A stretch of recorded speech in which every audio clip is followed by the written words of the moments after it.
2 months after that horrible accident, we are now hearing from the young boy's parents for the first time. Wave 3 News reporter Myra Ansari here with this story. And I know when you were doing it, we were both sitting there just in tears. This one was a tough one, Donna Janelle. It wasn't easy for Brian and Amanda Bayers to talk about how their son died, but they did for one reason, so no one else has to experience what they did.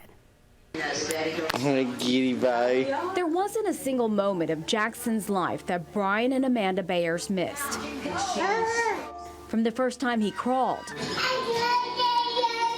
to Jackson just being Jackson. I mean, it was just instant love at first sight. Kitty. I felt like we had a whole different responsibility in our life, that we had the small child that we had to raise. When Brian won his election for Spencer County Magistrate, Amanda and Jackson were by his side. Their little boy was growing, and so was his curiosity as he managed to get his hands on everything. I worried every night I got home. I carry around change in my pocket. I would get down on my hands and knees and look for dimes or pennies that I might have dropped. But it was what they didn't think of that changed their lives. You always think that this can never happen to me, but it can. On February 13th, Brian was getting ready to take Jackson to daycare. A cold morning, Dad went outside to warm up the truck and back it up to the house.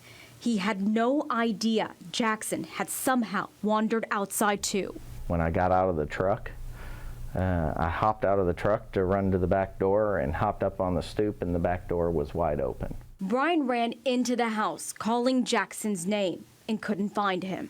I went flying out the back door and basically to see him on the driveway.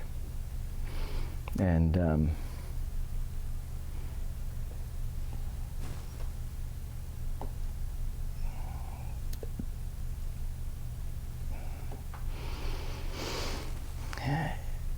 he had already been hit at that point in time, and well, I had backed over him. I never saw him at any point in time. Jackson was actually hit by the front wheels of the vehicle backing up. When the front wheels came back around, he essentially walked right into the side of the vehicle. I was quite hysterical. My son was killed instantly, and I called 911. Knowing there was nothing that he could do to save Jackson, Brian called Amanda, who rushed home from work. I immediately wanted to hold him, and I held him for hours, I think, and just kissed him and rocked him, and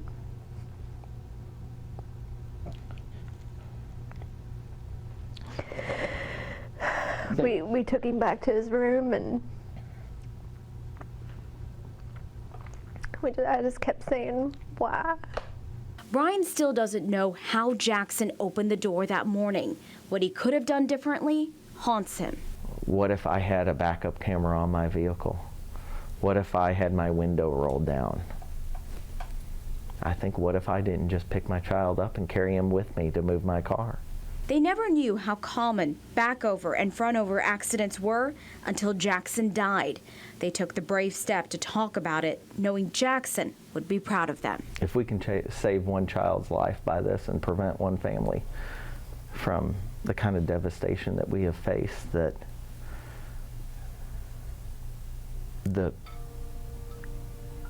will be his legacy.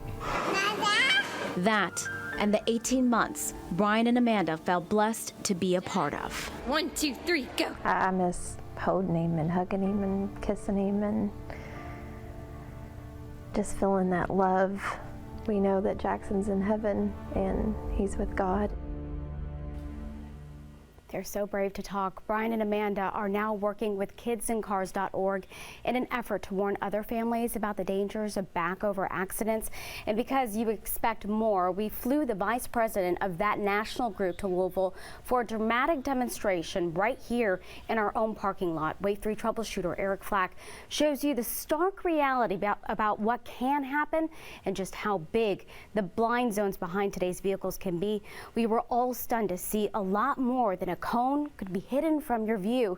That part of our coverage airs tonight at 11 right here on Wave 3 News. And guys, Brian and Amanda want to build on Jackson's legacy. They're working to raise money to build a park in Spencer County. It is an honor. To find out how you can help, click on this story on wave3.com. Everyone thinks they know exactly what's behind them, and the reality is you cannot see. No, you cannot. And you know, they say what gets them through this terrible tragedy is their faith in the community at Southeast Christian. I was going to say, Yes. when I met them, I just looked at them and said, that's the faith that I want. Yeah. And you know, I learned so much from them, not only how to be a stronger parent, but a better human being. They just opened my eyes to a lot of Good things. people. And they're working, they're trying to have more kids. They love kids. So we wish them the best. Yeah.